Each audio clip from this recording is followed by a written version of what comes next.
I like that Word is a word processing program, but you can still make things that look really beautiful, bordering on professional graphic design.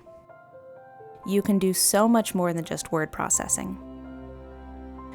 We designed our Word tutorial to be very easy to understand, but also relatable. We wanted to make the practice documents and the samples really a reflection of things that you need to do in the real world. So all of the downloads that you'll find are based in real world examples. We give you text-based instructions and also a video. Interactive labeled graphics that can help you make sense of the interface so you can really make sure you're getting a handle on the information.